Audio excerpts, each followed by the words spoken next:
Welcome back, everybody, for another exciting edition of Western civilization.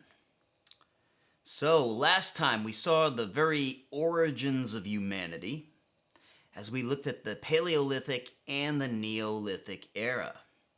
This week we have a really exciting development because we're going to see the origins of civilization. We're going way back to ancient Mesopotamia. So sit back, grab a pen and paper, a keyboard or tablet, and get prepared for the early Bronze Age. The early Bronze Age, 3300 to 2900 BC. Focus.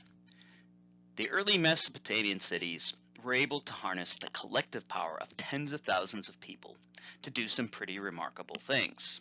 Explain the collective power of this civilization in economic, political, and ideological terms. And before you freak out and say, I have no idea what you just said, let me break some of those terms down. When we're talking collective power essentially means people working together, the power of the collective. We looked at hunter-gatherer groups, and they had like 40 people in them, and they worked together but couldn't get very much accomplished. Agricultural communities, they had more people and could do more, but we're going to see much bigger civilizations, and these civilizations are going to be able to do much more than their individual members would be able to do alone. When we talk about economic, we're talking about the resources, including natural resources like agriculture, and also manufactured goods. So when we talk about economics, we're talking about natural resources, agriculture included, and manufactured goods. Politics, when we say political terms, who is in charge? How do they govern? Also really important is this idea of ideology. And when we talk about ideology, we're essentially inquiring into what ideas, objects, or ceremonies support the people in charge. In other words, why do people listen to them? What sorts of ceremonies keep these people in place? Okay, hopefully with that better understanding of this question, we can begin to proceed forward. So grab a pen and paper or your keyboard or however you take notes, and let's begin. First of all, where the hell are we talking about? Mesopotamia? Well, we put it on the screen last time, but probably a little refresher doesn't hurt. We're talking essentially about the modern day Middle East. Kind of this area where Europe, Asia, and Africa all come together. Okay. Now if we take a closer look, we'll see that there are several natural features that we probably want to familiarize ourselves with. And let me see if I can get my handy pen here. So we have the Zagros Mountains. And the Zagros Mountains are going to form the eastern border of Mesopotamia. Mountains often act as a border, and simply because they're really hard to climb. We have a northern border too, and this is the Taurus Mountains.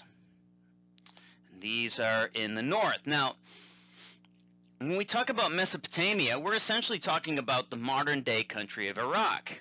And the Zagros Mountains separate Iraq from Iran, which is just to the east, kind of where this area over here.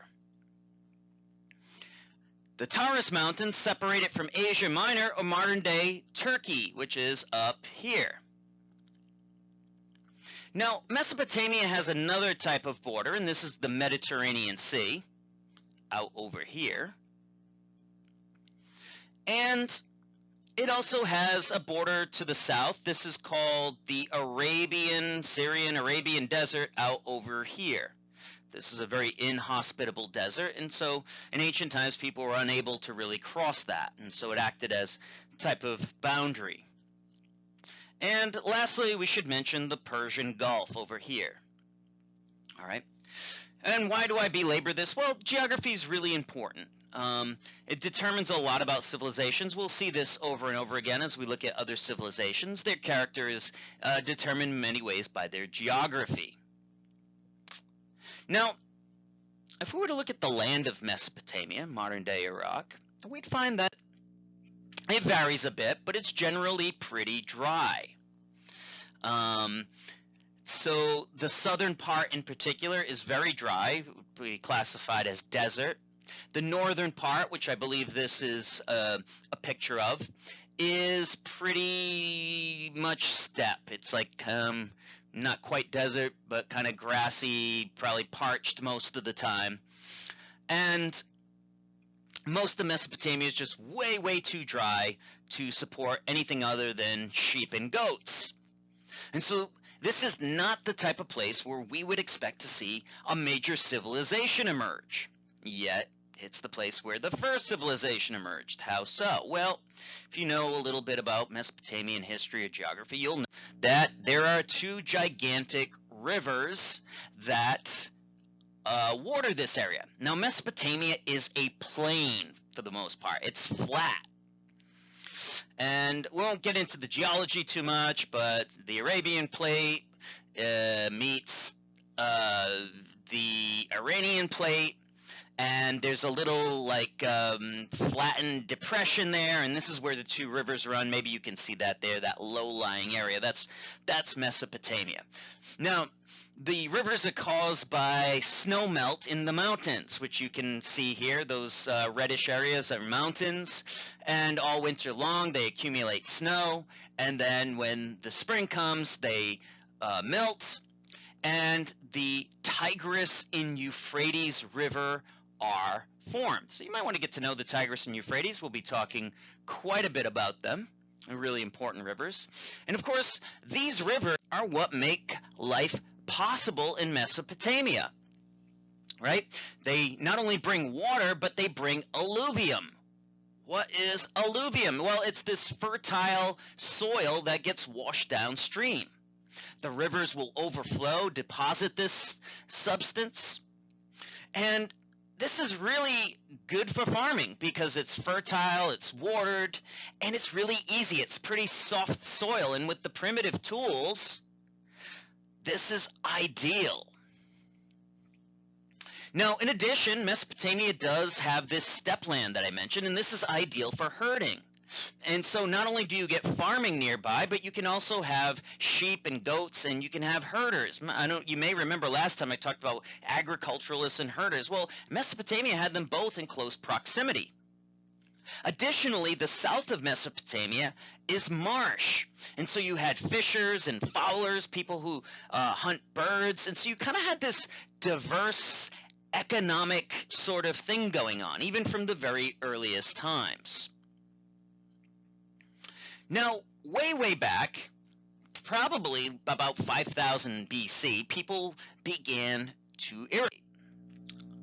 First slowly, and then more and more as people realized how successful this is. And for those not familiar with irrigation, basically you're helping the river out. The river will naturally flood, but with irrigation, you're essentially digging a channel, you're digging an artificial river in a sense, and you're helping the river to water your crops. Now, at first, it was probably just a matter of boring a hole through the river embankment so that it would flood out into your field, but eventually this became a major, major thing, digging canals and dikes and going further and further away. And this really enhanced the productivity of agriculture in Mesopotamia. I mean, you have this sunny place where there's plenty of water and lots of fertile soil. It's the ideal place really for a civilization to emerge. And so the early Mesopotamians grew wheat and barley and dates and other fruits. It was a very rich agricultural land. Now, irrigation, though, isn't a small project. It's not the type of thing one person or even one family can really engage in. Mesopotamia requires a giant group effort. And so in a lot of ways, irrigation forced the Mesopotamians to work together. And so one of the things we see in Mesopotamia that's very different from anywhere else at this time is we start to see mass agriculture. That's big groups of people working together on these big projects. All right. Now, in the Neolithic village, yeah, you've got maybe 1,000 people, but we're really talking about maybe tens of thousands of people working together to keep these irrigation canals working and functioning and feeding. And of course, they can support this large population. And small farms in Mesopotamia really aren't a thing. It's large-scale agriculture. It's really the first time we see thousands of people working together on one project. Okay, well, one of the things that we see play a role from a very early date are temples. All right, very earliest time, temples are major players. Temples come to acquire and own much of the land. All right, and much of the land that was owned would have been worked by people who were dependent on the temple. In other words, the temple, not that they were slaves of the temple, but they didn't own the land, but they worked on the temple's land for them. All right? And so temples, of course, probably get a lot of power because they were, because of people's religious beliefs at the time, which we'll explore a little bit later. And so these temples were, yes, they were houses of worship where you worship the god and whatnot, but they were much more than that. They were kind of like giant storage facilities. They owned so much land, and people would bring not only offerings, but the temples would collect rents on these lands, and they became very, very rich. They had a massive surplus of wealth. And if you were paying attention from last time, surplus is a really important concept. All right, surplus wealth is a very important concept. And one of the things that surplus wealth is going to allow is division of labor. Well, what's division of labor? Well, it's an important concept, so we better get to know it. When we talk about division of labor, we're talking about people doing different specialized jobs. Now, this is something that hadn't really occurred very much in the past. Most people, from the very earliest time, were hunters or gatherers, and then later on farmers. But in Mesopotamia, because temples were so very wealthy, they could begin to support people doing other things. Well, what kind of other things? Well, maybe making pottery, for instance, or people who are weaving or doing metalwork, because metal's a thing now. All right. You may say, well, wait a minute. You talked about all that stuff last time. Yeah, people did that. They did it in their home kind of as like a spare thing, like just another job that they did around the house. But now we're talking full-time potters, people who are specialists, craftsmen. We're talking about metal workers who are specializing in metalwork. And so these people are going to be much more skilled and much more proficient, right? When you do a single job, you become much more skilled and you can do it a lot faster. So we're talking about professionals now, all right? And so this is a pretty big step, all right? Now, these workers would have mostly been poor people. So the temple, again, it has all this wealth, and we won't say hire because these people didn't get a wage, but they got rations from the temple. Remember, the temple has all this wealth, and wealth in these times isn't money, but it's in terms of grain. And so these people would be allowed a daily ration in exchange for their labor. Often widows who would do weaving or poor people would be engaged in these tasks. And of course, as you engage in a task, you also develop new ideas and so new methods and techniques that just wouldn't happen if you were an amateur at it. And so obviously the craftsmanship is going to be a lot higher. Now, a lot of these workers who were dependent on the temple, getting their food from the temple and working there, these people would cluster around the temples. And these people were the ones who would form, along with the priests who lived there, the first cities. Yeah, the temple was where the priests lived and worked and did their thing, and people would be employed at the temple, almost like a factory, if you want to think of it that way. And just like old-fashioned factories that we're all familiar with in the Northeast, people would cluster and live around them. And this cluster of people who did different occupations, they weren't farmers, these people are going to be the members of the first cities. All right, they're going to rely on each other for support because, you could be the best potter in the world, but you can't eat your pottery, right? You could be the best craftsman in the world, but you can't eat your metalworking, right? And so they rely on each other for support, unlike people in the villages. People in the countryside tend to be self-supporting, and this is a very different way of life, all right? The village is where farmers live and people live like they have for thousands of years. The city is where this new lifestyle is taking place. Now, Mesopotamia lacks a lot of things. It's great for growing crops, but it doesn't have a lot of wood. It's pretty much flat, and trees don't grow particularly well there. It's also bereft of metals. There just aren't a lot of metals. Think of Mesopotamia as kind of a big dried out puddle, and that's the resources you get. It doesn't even have much stone. And so all of these things were lacking, and to craft these things, the Mesopotamian temples would send out trading expeditions. And they would go out and contact foreign people outside of Mesopotamia. And the temples would monopolize this trade and go out and get these exotic goods because the elites who now live in Mesopotamia want exotic goods. And then they would take these exotic goods, bring them back like timber and metal. The Mesopotamian craftsmen would work on them. They would keep some of them and maybe sell some of them back. And so you kind of had this give and take. As these temples, like mini factories, churned out this stuff. And of course, trade brings contact. It brings the Mesopotamian way of life, this advanced civilization that's emerging to these far-off places. And elites in these places start to have contacts, and so civilization begins to germinate in these areas. Now,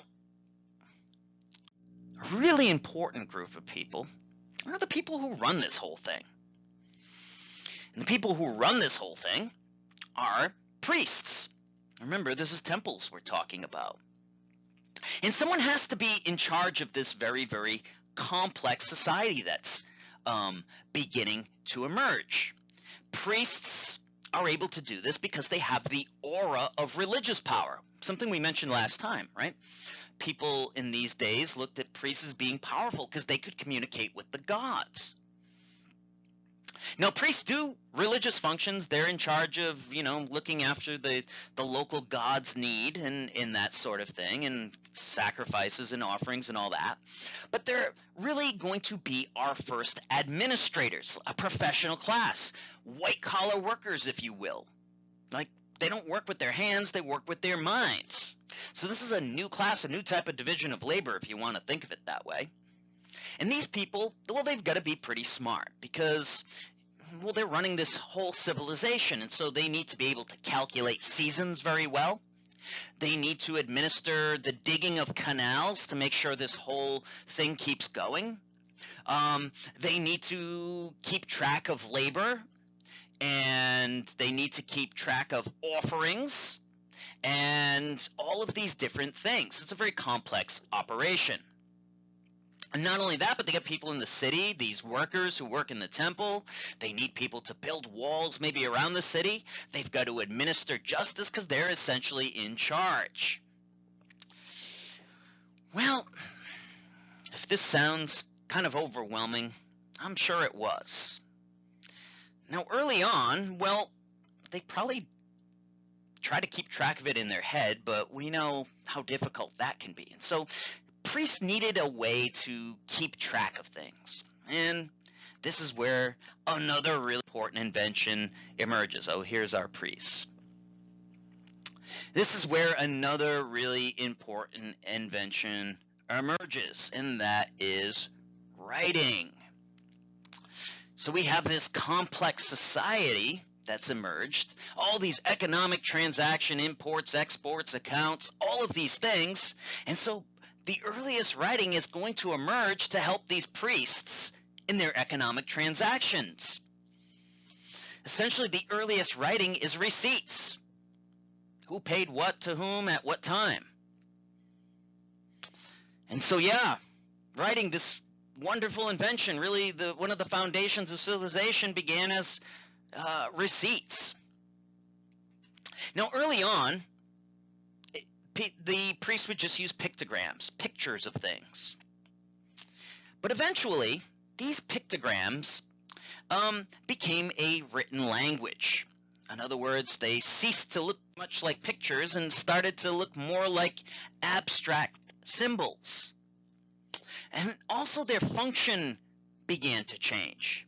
Yeah, early on it's just going to be economic transactions, but eventually this language that they invented, this written form of writing, I should say, called cuneiform, which means wedge-shaped writing, was going to enable these Mesopotamians to express anything they needed to express.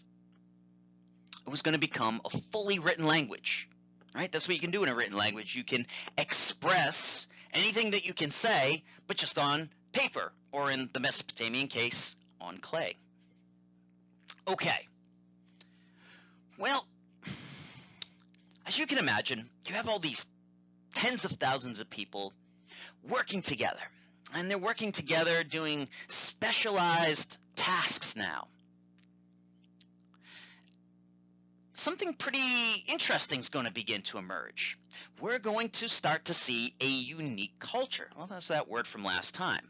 But this is going to be a culture taking place in the context of a complex society. Now, one of the things that we need to understand about this culture is their theology. Now, that's a big word, maybe a scary word, but what is theology? Well, theology literally means the study of the gods. And theology acted as a type of ideology. Ideology is kind of like a philosophy of life, a political philosophy, really. Let me explain, and hopefully this will make sense. According to Mesopotamian myth and theology, men were created as slaves to the gods. And so the gods had created mankind to do their work for them. And the gods of the Mesopotamians would occasionally send floods or other natural disasters as punishment for humans who weren't doing their job, waiting on the gods. Well, how do you wait on the gods? Well, you give them offerings to their temples and take care of the people who work at the temple, i.e. the priests. And so, in a lot of ways, this belief that the Mesopotamians had, that they were there to do work for the gods and the gods are served through the temple, justified this lifestyle, right? This lifestyle where the temple is such a dominant institution, right? If people stopped to think for a moment and said, wait a minute, why are we paying all this tax to the temple? Say, oh yeah, that's right. Well, because the gods created us to be slaves, and so we got to do this, right? People need an ideology. You have an ideology of some sort, whether you know it or not. You know, it's why you get up and go to school and follow the rules. To the degree you follow the rules, it's because of your ideology. You believe whatever it is that you believe, and it motivates you. Well, the Mesopotamian gods were kind of viewed as being a pantheon of gods. That's a group of gods. They were a polytheistic society, meaning they worshiped many gods. The Mesopotamians imagined these gods in human form. They kind of looked like us. But they were kind of capricious. you couldn't really know what the gods were up to. You thought you're doing a good job, and then next thing you know, you had accidentally angered them, and well, this is why the flood had just happened, or this is why there's a drought. The Mesopotamians believed these gods met every New Year's Eve, and they determined the destiny of humans for the next 12 months. Kind of a little fatalistic in that way. Yeah. And they might just decide that they didn't like you, and if you had something bad happen over the next couple of months, well, that was why. Now, this theology was pretty useful. It justified the existence of the power of the priesthood, because you get these mischievous gods, or these capricious gods. Who's going to placate them but the priests, who are the intermediaries, the ones who are skilled at talking to these beings and know how to keep them happy. Now, another thing that the Mesopotamians created is their own style of art.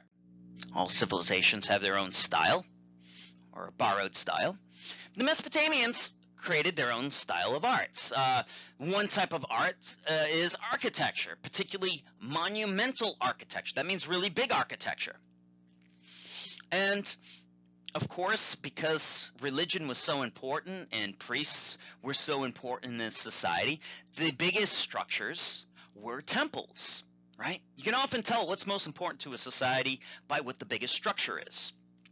And so these started off as just rectangular houses to the gods made of mud, brick. But they were successively rebuilt. And as they were rebuilt, they kept getting higher until you got to the point where you had this stepped type pyramid that the Mesopotamians called ziggurats. And so these were these monumental structures, very large structures. Well, in addition to that, the Mesopotamians were skilled at sculpting. And they created these little sculptures, gods of various sorts, again, this religious theme. And in addition to this, there would be processions and various public ceremonies. And again, this all, and aside from being a form of expression, art is a form of expression, but these were all visual representations of power, right? A temple, when we look at the biggest thing in society, we know who's in charge. They awe us with their size.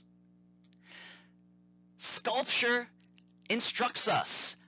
Pageants and parades instruct us. Even if we can't read, they teach us something about society, right? Parades are powerful, right? So they help to instruct people in the ways of that society and who's in charge.